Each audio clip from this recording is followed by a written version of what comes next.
Hello दोस्तों, तो आज हम बहुत ही इंटरेस्टिंग टॉपिक्स पर बात करने वाले हैं, रिफ्लेक्शन। क्या आपने कभी सोचा है कि लाइट किस तरह से एक मिरर से वापस आती है, एक मिरर से टकरा के वापस आती है? क्या आपने कभी सोचा है? तो अब सोचिए।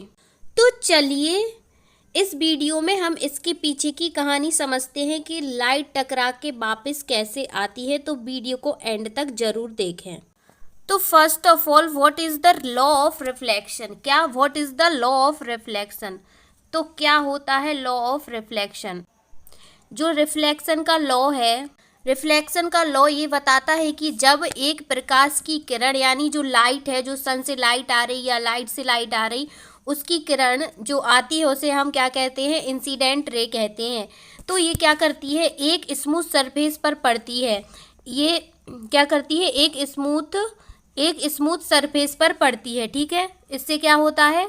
तो सरफेस से वापस रिफ्लेक्टेड रे जो सरफेस पे पड़ती है उसे हम इंसिडेंट रे कहते हैं, और जो सरफेस से पड़ के वापस जाती है उसे हम रिफ्लेक्टेड रे कहते हैं।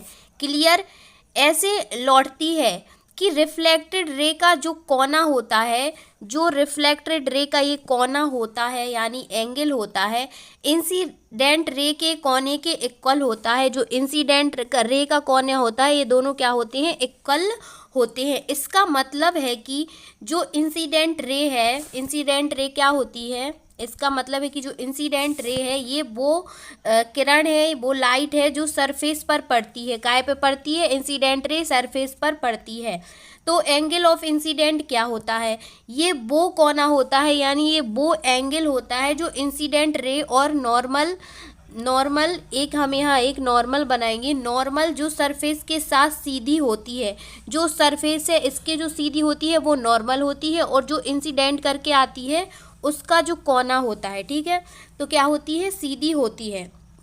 तो रे और नॉर्मल जो सरफेस के साथ सीधी है के बीच में होता है नॉर्मल। ठीक है, अब ये नॉर्मल क्या होता है? तो नॉर्मल ये एक सीधी लाइन है जो सरफेस के पॉइंट, जो सरफेस का ये पॉइंट है, सरफेस के पॉइंट ऑफ कांटेक्ट पर क्या होती है? परपेंडिकुलर होती है। ठीक है, सरफेस ऑफ पॉइंट पर क्या होती है? परपेंडिकुलर होती है। आप यहाँ देख पा रहे होंगे डायग्राम में, जो इंसिडेंट आ रही है वो रिफ्लेक्ट करके जा रही है, तो इसके बीच में क्या है? एक नॉर्मल है जिसे हम क्या नॉर्मल कहते हैं, जो सरफेस के पॉइंट से है। ठीक है, तो इंसिडेंट का ये कोना, रिफ्लेक्टेड रे का ये कोना, जिसे हम एंगल कहते हैं।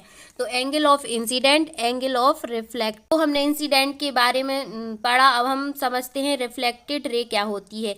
ये वो लाइट होती है, वो किरण होती है जो सरफेस से वापस जाती है। रिफ्लेक्टेड रे, इंसिडेंट रे क्या है? आई है। अब जो रिफ्लेक्टेड रे है वो सरफेस से टकरा के कहाँ जा रही है? वापस जा रही है। उसके बाद एंगल ऑफ रिफ्लेक्शन क्या होता है? ये वो कोना होता है, यानी ये वो एंगल होता है जो रिफ्लेक्टेड रे और नॉर्मल रे के बीच में होता है। काहे कि जो रिफ्लेक्टेड रे और नॉर्मल रे के बीच में होता है उसे हम क्या कहते हैं? Angle of reflection. ठीक है, तो हमें इतना समझ आया। तो इसमें क्या होता है? जो लॉ ऑफ रिफ्लेक्शन के अकॉर्डिंग हम एंगल ऑफ इंसिडेंट, जो एंगल ऑफ इंसिडेंट है और एंगल ऑफ ये जो रिफ्लेक्शन है, हमेशा क्या होते हैं? इक्वल होते हैं। ठीक है, इक्वल होते हैं। इसका मतलब है कि अगर इंसिडेंट रे का कोना अगर 30 डिग्री है, अगर 30 डिग्री है, तो रिफ्लेक्टेड रे का भी 30 डिग्री होगा। ये रिफ्लेक्शन के लॉ तभी सही होते हैं जब सरफेस स्मूथ हो।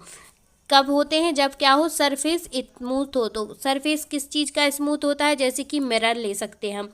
इस प्रकार रिफ्लेक्शन का जो लॉ है हमें ये समझाता है कि लाइट किस तरह से सरफेस से वापस जाती है। क्या समझाता है? कि लाइट किस तरह से इंसिडेंट होकर रिफ्लेक्ट करती है। ठीक है, आया समझ? तो सबसे ज़्यादा इम्पोर्टेंट क्या है कि जो इंसिडेंट है वो काय के इक्वल होता है? इंसिडेंट रे का एंगल रिफ्लेक्टेड रे का के इक्वल होता है। तो उम्मीद है आपको ये वीडियो पसंद आई होगी। अगर आपको ये इन्फॉर्मेशन यूज़फुल लगे तो प्लीज़ हमारे चैनल को सब्सक्राइब करें और इस वीडियो को लाइक करें। आपके सपोर्ट से हमें और भी इंटरेस्टिंग टॉपिक्स आपके लिए लेकर आएंगे। अगर आपका सपोर्ट रहेगा तो और भी ट्रिकी और इम्पोर्टेंट्स कॉन्सेप्ट लेकर आएंगे।